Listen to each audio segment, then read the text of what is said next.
जराजन्महीनं परापन्दपीनं समाधानलीनं सदैवानतीनं जगज्जन्महेतं सुरानीनकेतुं त्रिलोकैकसेतुं भजेऽहम्।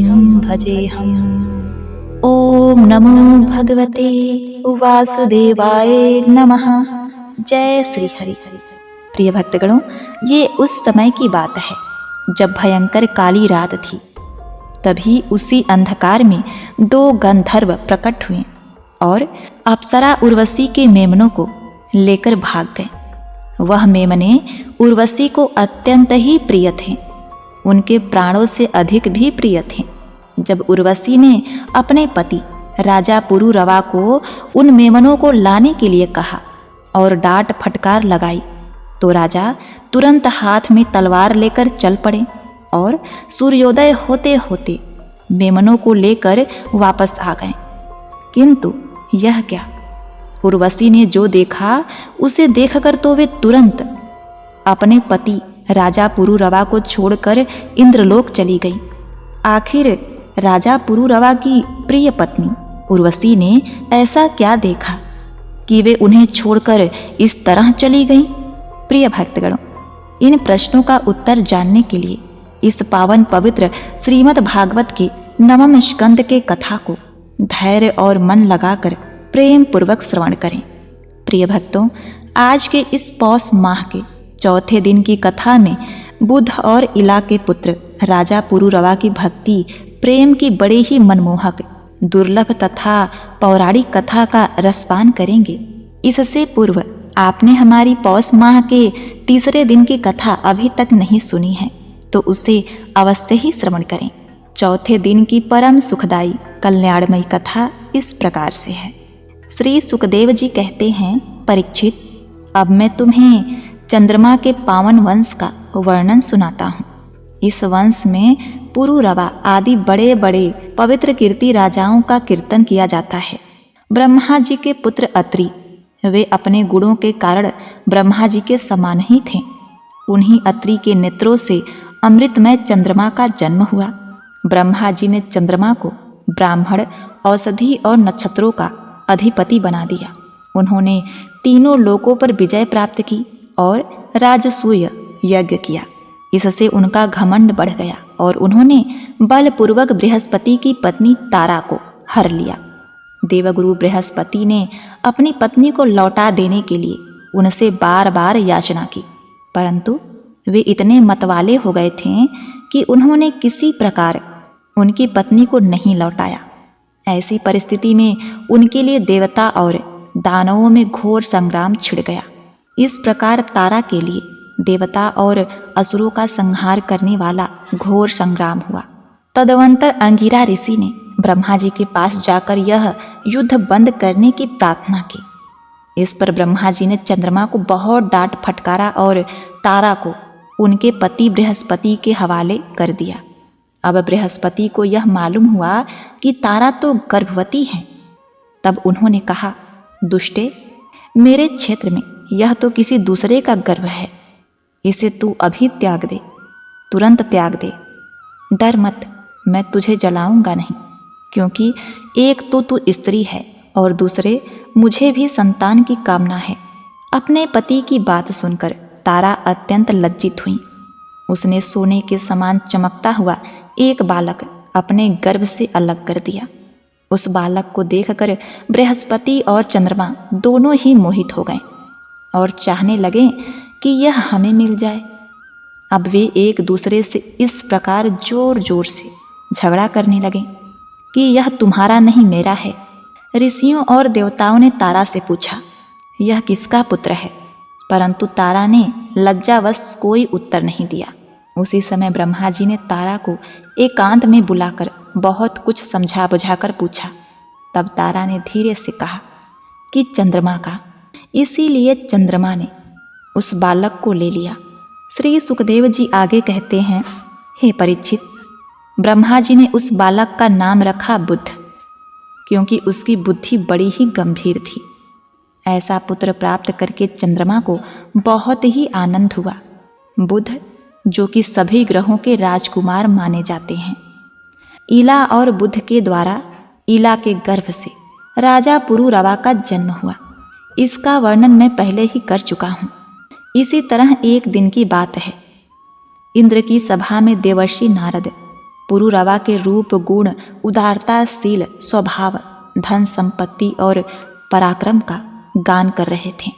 वहीं पर मौजूद उर्वशी उनके गुणगान को सुनकर, उनके रूप सौंदर्य के बारे में सुनकर उर्वशी के हृदय में काम भाव का उदय हुआ। वह राजा के प्रति आसक्त हो गई और काम भाव से पीड़ित होकर वह देवांगना पुरुरवा के पास चली आई। वैसे भी उर्वशी को मित्रा वरुण के श्राप से मृत्यु लोक में आना ही था। फिर भी पुरुष शिरोमणि पुरुरवा मूर्तिमान कामदेव के समान सुंदर है, यह सुनकर सूर सुंदरी उर्वशी ने धैर्य धारण किया। वह उनके पास चली गई। देवांगना उर्वशी को देखकर राजा पुरुरवा के नेत्र हर्ष से खिल उठे। उनके शरीर में रोमांच आ गया। राजा पुरुरवा ने कहा, हे सुंदरी, तुम्हारा स्वागत है, बैठो, मैं तुम्हारी क्या सेवा करूं? तुम मेरे साथ विहार करो और हम दोनों का यह विहार अनंत काल तक चलता रहे। उर्वशी ने कहा, राजन, आप सौंदर्य के मूर्तिवान स्वरूप हैं।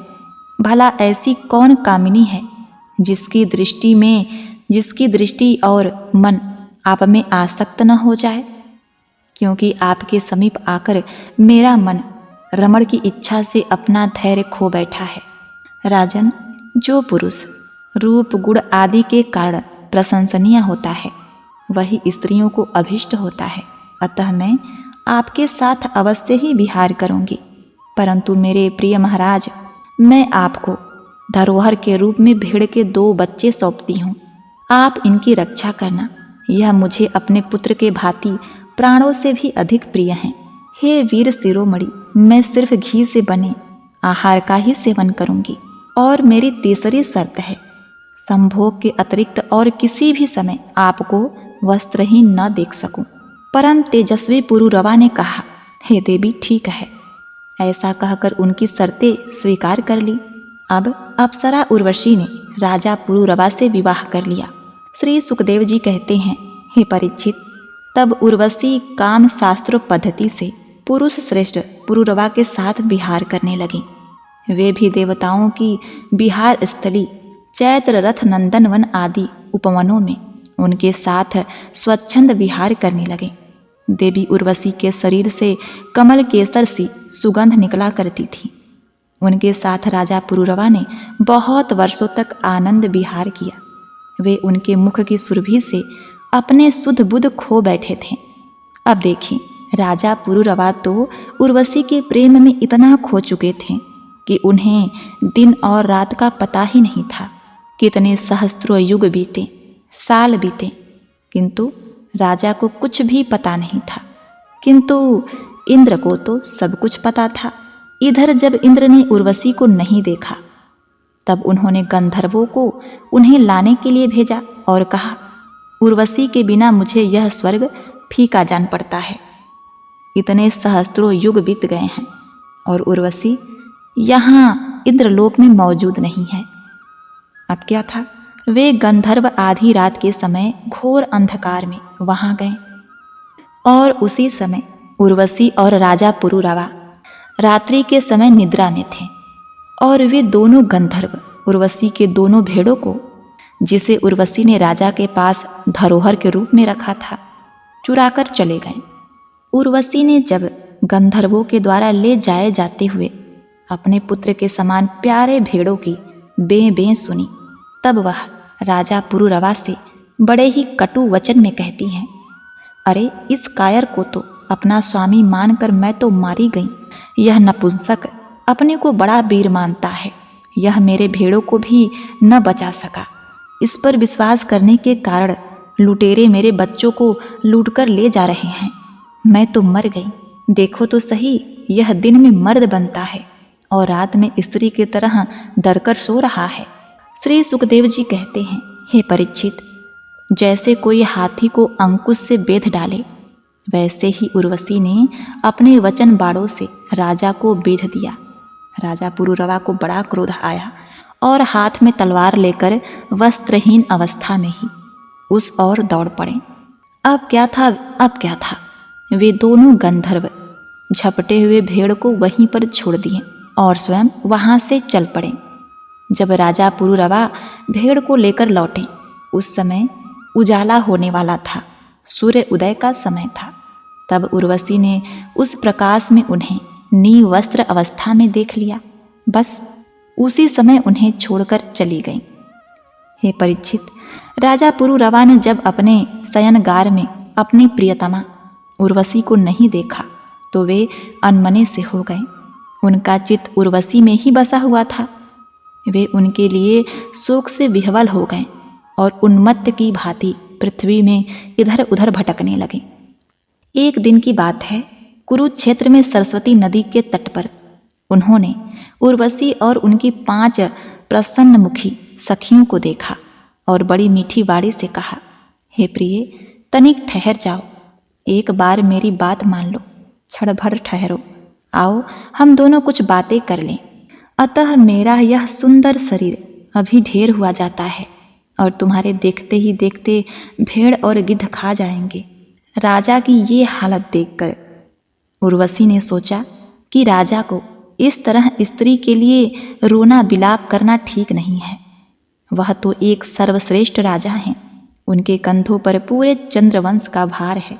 वे श्रेष्ठ राजा तथा प्रजापालक हैं। ऐसे किसी स्त्री के मुंह में आकर सर्वत्र त्याग नहीं सकते। इसीलिए उर्वशी ने उन्हें चेतना में लाने के लिए कहा, हे राजन, तुम पुरुष हो, इस प्रकार मत मरो। देखो, सचमुच ये भेड़िए तुम्हें खा न जाएं। स्त्रियों की किसी के साथ मित्रता नहीं हुआ करती। स्त्रियों का हृदय और भेड़िए का हृदय बिल्कुल एक जैसा होता है। स्त्रियां निर्दयी होती हैं, क्रूरता तो उनमें स्वाभाविक ही होती है। तनिक सी बात में चिढ़ जाती हैं और अपने सुख के लिए बड़े बड़े साहस के काम कर बैठती हैं। थोड़े से स्वार्थ के लिए विश्वास दिलाकर अपने पति और भाई तक को मार डालती हैं। इनके हृदय में सौहार्द तो है ही नहीं। भोले भाले लोगों को झूठ मूठ का विश्वास दिलाकर फांस लेती हैं और नए नए पुरुष की चाट से उल्टा और स्वच्छंदचारिणी बन जाती हैं। तो फिर तुम धीरज धरो, ऐसी स्त्री के लिए तुम वन वन फिर रहे हो। उर्वशी के बार बार समझाने और स्त्रियों के प्रति मोह माया त्याग करने के बात को कहकर भी राजा को उर्वशी के किसी भी बात का कोई प्रभाव नहीं पड़ा। उर्वशी ने चाहे जितनी भी स्त्रियों के बारे में बुराई की, उसके बारे में सब कुछ कहा, किंतु राजा उर्वशी के मन से हटे ही नहीं। तो उर्वशी ने कहा, हे राजन, तुम राजेश्वर हो, घबराओ मत। प्रति 1 वर्ष बाद एक रात तुम मेरे साथ रहोगे, तब तुम्हारे और भी संतान होंगी। राजा पुरुरवा ने देखा कि उर्वशी गर्भवती है, इसीलिए वे अपनी राजधानी लौट आए। 1 वर्ष के बाद फिर वहां गए। तब तक उर्वशी एक वीर पुत्र की माता हो चुकी थी। उर्वशी के मिलने से पुरुरवा को बड़ा सुख मिला और वे एक रात उनके साथ रहे। प्रातःकाल जब विदा होने लगे तब विरह के दुख से वे अत्यंत दीन हो गए। उर्वशी ने कहा, हे राजन, यदि तुम चाहते हो कि मैं तुम्हारे साथ सर्वदा रहूं तो तुम इन गंधर्वों की स्तुति करो। ये चाहें तो तुम्हें मुझे दे सकते हैं। तब राजा पुरुरवा ने गंधर्वों की स्तुति की। हे परीक्षित, राजा पुरुरवा की स्तुति से प्रसन्न होकर गंधर्वों ने उन्हें अग्निस्थली नामक एक स्त्री प्रदान की, जो कि उर्वशी के समान ही देखने में लगती थी। राजा ने उन्हें उर्वशी समझा, इसीलिए उनको हृदय से लगाकर विहार करने लगे, उनके साथ सुखपूर्वक रहने लगे। लेकिन कुछ दिन बाद उन्हें होश आया कि यह तो उर्वशी जैसे दिखने वाली एक दूसरी स्त्री है। तब वे अग्निस्थली को वन में उसी जगह छोड़कर अपने महल में लौट आए। एक रात के समय उर्वशी का ध्यान करते रहे। इस प्रकार जब त्रेता युग का आरंभ हुआ तब उनके हृदय में तीनों वेद प्रकट हुए। फिर वे उस स्थान पर गए जहाँ उन्होंने वह अग्निस्थली छोड़ी थी। अब उस स्थान पर समय वृक्ष के गर्भ में एक पीपल का वृक्ष उग आया था। उसे देखकर उन्होंने 2 डालियां तोड़ी और उसकी मथनी बनाई। फिर उन्होंने उर्वशी की कामना से नीचे की अरड़ी को उर्वशी, उभरी हुई अरड़ी को पुरुरवा और बीच के काष्ठ को पुत्र रूप में चिंतित करते हुए अग्नि प्रज्वलित करने वाले मंत्रों से मंथन किया। तीनों मंथन से राजा पुरुरवा को वेदत्रयी और अग्नित्रयी नामक 2 पुत्रों की प्राप्ति हुई। राजा पुरुरवा ने अग्नि को संतान रूप से स्वीकार करके गंधर्व लोक को चले गए, जहां उनकी परम प्रिया पत्नी उर्वशी रहा करती थी। श्री सुखदेव जी कहते हैं, हे राजा परीक्षित, सुदुम्न जब अपना सारा राजपाठ अपने पुत्र पुरुरवा को सौंपकर तपस्या के लिए वन में चले गए, तब सुदुम्न के पिता वैवस्त मनु ने पुत्र की कामना से यमुना के तट पर 100 वर्ष तक तपस्या की। इसके बाद उन्होंने संतान के लिए सर्वशक्तिमान भगवान श्रीहरि की आराधना की और अपने ही समान 10 पुत्र प्राप्त किए, जिसमें सबसे बड़े इक्ष्वाकु थे। उन मनु पुत्रों में से एक का नाम था प्रिसंद्र। गुरु वशिष्ठ जी ने उसे गायों की रक्षा में नियुक्त कर रखा था, अतः वह रात्रि के समय बड़ी सावधानी से विरासन से बैठा रहता और गायों की रक्षा करता। एक दिन रात में वर्षा हो रही थी। उसी समय गायों के झुंड में एक बाघ घुस आया। उससे डर कर सोई हुई गवें उठ खड़ी हुईं। वे गौशाला में इधर उधर भागने लगीं। बलवान बाघ ने एक गाय को पकड़ लिया। वह अत्यंत भयभीत होकर चिल्लाने लगी। उसका यह क्रंदन सुनकर प्रिसघ्र गाय के पास दौड़ आया। एक तो रात का समय और दूसरे बादल के घटाओं से अवांछित होने के कारण तारे भी दिखाई नहीं दे रहे थे। उसने हाथ में तलवार उठाकर अनजाने में ही बड़े वेग से गाय का सिर काट दिया। वह समझ रहा था कि यही बाघ है। तलवार की नोक से बाघ का कान भी कट गया। वह अत्यंत भयभीत होकर रास्ते में खून गिराता हुआ वहां से निकल भागा। प्रिसंद्र ने यह समझा कि बाघ मर गया, परंतु रात बीतने पर उसने देखा कि मैंने तो गाय को ही मार डाला। इससे उसे बड़ा दुख हुआ। यद्यपि प्रिसंद्र ने जानबूझकर अपराध नहीं किया था, फिर भी कुल पुरोहित वशिष्ठ जी ने उसे श्राप दे दिया कि तुम इस कर्म से क्षत्रिय नहीं रहोगे, जाओ क्षुद्र हो जाओ। प्रिसंग्र ने अपने गुरुदेव जी का यह श्राप अंजलि बांधकर स्वीकार कर लिया और इसके बाद सदा के लिए मुनियों को प्रिय लगने वाले नैघिष्ट ब्रह्मचार्य व्रत को धारण किया। वह समस्त प्राणियों का हितैषी एवं सबके प्रति समान भाव से युक्त होकर भक्ति के द्वारा परम विशुद्ध विश्व आत्मा भगवान वासुदेव का अनन्य प्रेमी हो गया। उसकी सारी आसक्तियां मिट गईं। वह आत्मज्ञान से संतुष्ट एवं अपने चित्त को परमात्मा में स्थित करके कभी कभी जड़, अंधे और बहरे के समान पृथ्वी पर विचरण करता। इस प्रकार का जीवन व्यतीत करता हुआ वह एक दिन वन में गया। वह वन में जाकर कठोर तपस्या करने लगा और सब मोह, माया, काम, भावना, द्वेष, राग, सभी प्रकार की आसक्तियां छोड़कर भगवान के बंधन में बंध गया। और इस प्रकार भगवान का ध्यान करते हुए उसे अपने देव गुरु वशिष्ठ जी के श्राप से मुक्ति मिल गई। भगवान विष्णु की कृपा से वह श्राप मुक्त होकर बैकुंठ धाम को चला गया। एक बार प्रेम से बोलिए, जय श्री हरि। ओम नमो भगवते वासुदेवाय नमः। प्रिय भक्तों, हमारे इस चैनल पर पौष माह से संबंधित सभी कथाएं सुनाई जा रही हैं। कृपया आप उन्हें अवश्य श्रवण करें। आपका जीवन आनंदमय और खुशियों से परिपूर्ण हो, इसी कामना के साथ आपसे विदा लेते हैं। मिलते हैं नेक्स्ट वीडियो में। तब तक के लिए नमस्कार।